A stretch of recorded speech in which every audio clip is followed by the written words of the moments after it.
Hi, I'm Lucy Rowett, and I am a sex, intimacy, and relationship coach and clinical sexologist based in Brighton. And I'm really excited and quite delighted to be talking about mental health and sex and relationships because obviously I work with sex and relationships every day. I work with clients, but we can't really talk about sex and relationships without also talking about mental health because everything affects everything. And many of the causes of some problems and concerns in sex and relationships also are affected by mental health and vice versa. And it's really timely that right now we are in the middle of a pandemic. Most of us are stuck at home. There's a huge time of uncertainty about our jobs, about our livelihoods, businesses. If people are single or currently not living with a partner, there's this uncertainty around when can I date again? When can I have sex again? When is it safe to have sex? What kind of sexual contact or romantic contact is safe or not safe? Or if you're not living with a partner, when can I see my partner or partners again? And when can I do other kinds of different sexual activity? When can I go? There's so many things that are affected by this lockdown, and I'm hoping to cover as much as I can in this video about how to really safeguard your relational and sexual health and your mental health, especially in lockdown. There's a few things I wanted to address, especially in this video, especially regarding the things that clients have told me, that people on social media have asked me and told me, and the things that I've definitely seen.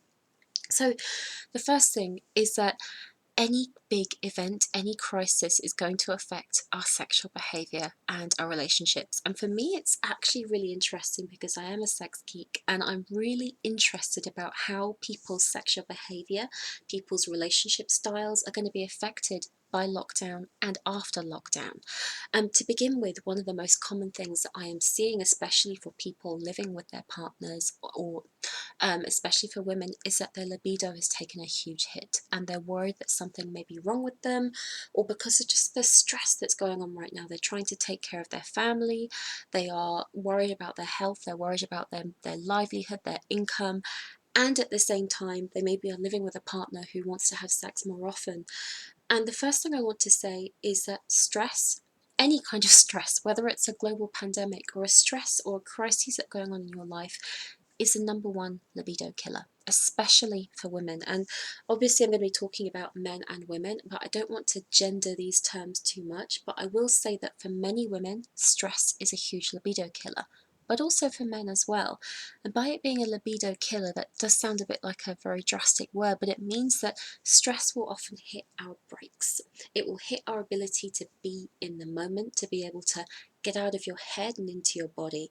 Many women that I work with tell me about this difficulty where they're just stuck in their head all the time in the bedroom, where they're constantly worrying about what do they look like, how are they acting, what should they do, and they're telling me they can't relax, they can't drop into their bodies. Any kind of stress is going to exacerbate that. It's going to make it a lot worse. So it's no surprise that during lockdown and during this time of heightened stress and basically a trauma response that we're all experiencing, that your desire for sex, that your libido, that your response in the bedroom, that your response with your partner, if you're living with your partner, is going to suffer. It's going to feel a lot more difficult. So first of all, if this is you, you're normal, in that this is normal. It's okay. It's interesting because, the most common things that I do get asked, even not in a pandemic, is, am I normal? Is this normal? And I want to really normalize as much of your experience as possible, that whatever you are experiencing regarding your health, regarding your mood, regarding your libido, is normal. This is normal, and that everybody is experiencing this on some level. You're not alone. So another thing that I notice with my clients and also with people who contact me on social media is either they are isolated with their partner and they're really enjoying this alone time, this time of connectedness and togetherness, where one partner isn't constantly rushing off and not having to rush around to work and navigating childcare, that everyone's at home and they're really enjoying that. And for others, it's help, I'm stuck with my partner and we're driving each other nuts. It's exacerbating whatever stresses there were already in the relationship. We're really having trouble communicating, we're fighting over little things, we're snapping at each other over little things. And people who are kind of between the two. So this is for people who are living with their partners. And I want to say that whichever boat you fall in, again, that's normal. And it's also normal to be fluctuating between the I'm really enjoying this time with my partner and we're not having to rush around and he or she is home all the time rather than being at the office, and the we can't stop snapping at each other because we can't agree on how to look after the kids or whose turn it is to look after the kids or how to visit my parents. It's normal. So one thing I want to say, especially if you're isolated with your partner or your husband, your wife, your spouse, your live-in partner, is that because of this time of heightened stress, it's going to exacerbate any underlying stuff that was already going on in your relationship. I think that any periods of intense stress often act as a heightener for whatever was already going on. So any kind of incompatibility or difficulties that you were having sexually or relationally already, they're going to be heightened right now. So you probably know you know that you need to be kind to yourself and your partner. I know it's easier said than done, but take it from a sexpert, from a sexologist, that what you're experiencing right now is going to be much more exaggerated, much more heightened. So right now you can take two options. You can either decide to just go as easy as you can on yourself and your partner, knowing that this will pass, or you may decide maybe now is the time to really do the work and sort this out. This is why I'm seeing a huge increase in people contacting me, because one, I don't know, benefit of lockdown is that people are realizing I need to examine the stuff that's going on. I've been running away from this problem for too long. I've been running away from this issue with busying myself with work or my business or the family. And now it's time to actually look at it. So you could treat this experience of lockdown, if you're experiencing difficulty with your partner, as maybe it's an opportunity to learn new skills, to get some outside help, to learn something different, to really connect more deeply with your partner, but also yourself. So something else that I'm seeing is that for people who are unpartnered, whether they're single, dating, or friends with benefits, or whatever, and I say whatever because there's all sorts of different things that people do, even if you're not in a monogamous relationship, whether it's going to play parties, whether it's going to kinky events, whether it's friends with benefits, whether it's hooking up, whatever it is. Obviously, you can't do that right now. Well, legally, you're not allowed to do that. I know that some people are. I'm not going to comment on whether I think that's a good idea or not, because it's really, really, that's another story. But I will say that it's very, very difficult for people who are single or unpartnered or who are dating, because, well, you can have Skype sex and Zoom sex. Of course, Skype and Zoom do not allow certain explicit acts on video platform, which sucks. So people are experimenting with other ways to be intimate that don't involve physical contact, and in some ways it's making people really creative. Certainly most sex toy retailers have seen their sales have a massive spike because people are buying sex toys, which I think is a great thing. I think sex toys are awesome, and because a lot of us, or a lot of people, are isolated, alone, or unpartnered, they still have needs, they still have desires. So okay, you know what, I'm going to invest in a really awesome sex toy and take myself to heaven and back every day or twice a day. But it is difficult, especially when lots of people have said that what they miss the most is just the hugs, the cuddles, having someone to cuddle or spoon with or caress, just that simple thing of having another human beside you. And they're finding it's not necessarily the sex so much that they miss, even though how I define sex is not necessarily what you may define as sex. It's just the physical contact. If that's you, maybe you miss being the little spoon or the big spoon, or you just want to lie your head in someone's lap and have them stroke your hair or rub your back or rub your feet. I think that it's such a difficult time because of people who don't have a partner and or are isolating completely alone. They are touch starved. And we really need to talk about touch starvation and skin hunger, and why physical touch is actually really, really, really important for our physical health, our mental health, our emotional health, and sexual health. I wonder how much we can really include having physical touch as part of mental health and emotional health well-being, because it's really important. And for many people, they're realizing just how important it is when you don't have it. I've spoken to many people and they said it's been 60 days or 64 days since I had a cuddle. And that is so hard. So There are different workshops that I've led and my colleagues have led about learning how to touch yourself. And for some people that may be like, yeah, but it's not the same. Yeah, but actually, how often do you touch yourself? As in touch with intention and awareness rather than being in the shower and just washing yourself really quickly. But do you actually give yourself that nourishing touch? Especially the touch that you want from somebody else. You know, lots of people that I work with, they want more in the bedroom but don't know what that more is in the first place. So now is a really awesome time to explore, well, actually, what touch do I like? What touch do I want? How can I be really intimate with myself right now? And by being intimate with myself or yourself, it's not just around self-pleasuring or masturbating, even though that's awesome as well, but how can I really be intimate with my needs? How can I really be with myself? How can I give myself what I need emotionally as much as I can? It's interesting because I work with intimacy, and lots of people think of intimacy equals sex. Yes and no. Actually, real intimacy isn't just a physical act of sex, it's the act of, can I be really present with my emotions? Do I feel comfortable to share my emotions? Do I feel brave enough to be vulnerable with someone? And I find it really interesting that because of lockdown, because people are isolated from partners or dates, that a lot of people are having really much more intimate conversations with people because we can't do it the usual way. And then, of course, the flip side is that there's an opportunity for less intimacy because we are all communicating by electronic device, by smartphone, by social media. So that need for intimacy of, you know, the eye contact, face-to-face contact, the co-regulation that we have as humans is missing. Which is why, again, I'm really interested about how lockdown is going to affect our sexual behaviour, our relationship styles long term, not just now, not just after lockdown ends, but in the next year and few years. I see that, you know, in some ways lockdown is exacerbating some problems that existed in our society as a whole altogether. Even before lockdown, lots of people were struggling with online dating, with Tinder, with dating apps where everyone was just, you could easily swipe somebody away, and there was that lack of human connection that humans are disposable. If you don't like someone, you just swipe left and they're gone. And it's coined all these different nicknames of dating, like Caspering, ghosting, benching, which didn't really exist 5-10 years ago when dating apps were really a big thing.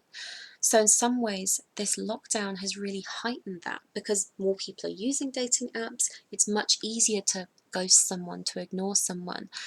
And anybody who's been ghosted and benched or had somebody completely ignore you on a dating app where you've gotten to know them for weeks on end and felt that you've known them really deeply and suddenly they're gone, this is going to really affect your self-esteem and your health and your well-being. So this is a roundabout way of saying that it's taking care of your sexual health and your relationship health and your emotional and mental health during lockdown. It's really important that you prioritize erotic self-care, meeting your erotic needs as much as you can by yourself. If you're isolating with your partner, maybe taking this time to get extra help, to invest in some workshops or trainings or working one-to-one with a coach so that you can really iron out any difficulties that you and your partner are having in terms of communication, in terms of conflict, in terms of sexual differences and sexual needs. It's a really great time to also get to know your body again. So when I talk about erotic self-care, I'm a huge fan of including the erotic in your self-care practices, whether it's more self-pleasuring, whether it's just touching your body more often, whether it's looking in the mirror and actually giving yourself some affirmations of love rather than going, oh God, look at my belly, oh God, my boobs are saggy, oh no, I've got more wobbles. How can you really take much more exquisite care of your body in lockdown in terms of giving it more love? Something else that's really, really important is connecting with people as much as you can, even though we can't meet with each other face to face. Isn't this a great time to perfect the art of conversation? And I don't just mean conversation by DM, by texting, but actually having face-to-face conversations, because this is a really great opportunity to actually get to know people again. And getting to know people by talking rather than maybe jumping straight into something physical, if that was maybe your habit.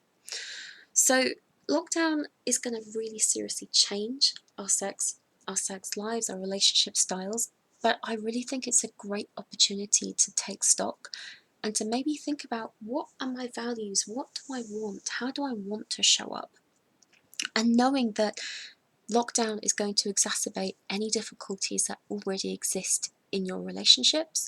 It's going to exacerbate any ongoing mental health struggles that you have. And even if you haven't been formally diagnosed with a mental health condition, because even though the statistics are supposed to be 1 in 4 or 1 in 3, I would say that everybody experiences some form of mental health struggles, because how we define what is functioning and what isn't is very, very subjective. This is a time when you have to learn that self-care is not a luxury, it's a priority. And not just with looking after your mental health and your well-being, but when it comes to your sex life and relationships as well. This is something that I've learned in my own personal life and something that I really teach my clients, in that you cannot give to your partner if you are not able to take care of yourself first. And if you're not able to take care of yourself, it means you're going to be burned out, it means you're going to be depleted, which is going to hit your libido, it's going to hit your ability to feel more pleasure. So in many ways, if you want to show up as the best person in your relationships, if you want to be your fullest, most vibrant self in your relationship, whether you have a partner or not, or whether you're still dating, it always comes back to, how can I fill up my cup? How can I really get to know my body? How can I give my body as much pleasure as possible? How can I top myself up? What brings me joy? What lights me up? How can I connect with people more? This affects everything. I often say that how we show up in the bedroom is a reflection of how we show up in the rest of our life, and vice versa. And rather than necessarily learning the latest non-violent communication skill with your partner, it's, how can I really take care of my needs? How can I really look after what I need? What boundaries do I need to put in place? How can I set more boundaries with people, with my partner, with my family, with the people I live with? It could be a really great opportunity to take stock. What do I need right now? What are my values? What do I really need from a relationship? What do I need from sex to be the most fulfilled and to be the most satisfied? What is it that I need? What do I need to put in place? What boundaries do I need to put in place? What do I want? This is why I really recommend creating a list of everything that you need and everything that's a non-negotiable for you. And then, what would you love? It's really easy to talk about everything that's going wrong in your relationship, or everything that's going wrong during sex, or all the difficulties that you're having. But rather than just focusing on that, why don't you start to think of the possibilities? What would I love? What kind of pleasure do I want to be having? What kind of person do I want to be? How would I like to feel sexually? What kind of sex would I like to be having? What would really make me feel my most turned on, my most alive, my most like myself? And what would that be, and what do I need to create for that to happen? So I've given you lots of different information and ideas here. I really hope that you put some of them into place. Finally, in this time of lockdown, it could be a great chance to really invest and look into your own pleasure-focused sex education. I love that there's so many different online programs and materials, workshops, webinars, online retreats and summits where you can learn. You can learn about sex and pleasure, because we were all failed by sex education in high school and we need to make up for this as adults. So why don't you treat this as a great opportunity to learn, to be a student of your own sexuality and your love life? Because whatever you have right now, you do not have to settle. You don't have to resign yourself to a life of feeling unfulfilled, unmet, disconnected. There is so much more that you can experience, and you know that the more sexually fulfilled you are, the more fulfilled and connected you feel in your relationships, the more you're going to feel positive, the more that your mood is going to lift. It's why, again, how we show up in the bedroom, or what happens in the bedroom, and also in our intimate relationships, It's always a reflection of what's going on in the rest of our lives and what's going on inside of us. So I hope you found this helpful. If you would like to learn more, I'd love you to get in contact with me. I work with women and couples, and sometimes men if I feel they're the right fit. So contact me at lucyrowett.com. Also follow me on Instagram, it's at Juice and Jasmine.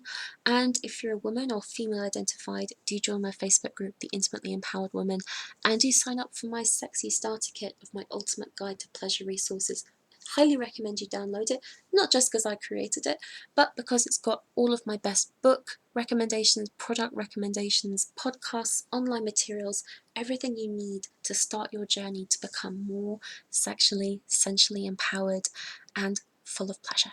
So have a lovely, safe and pleasurable lockdown and mental health week. Bye.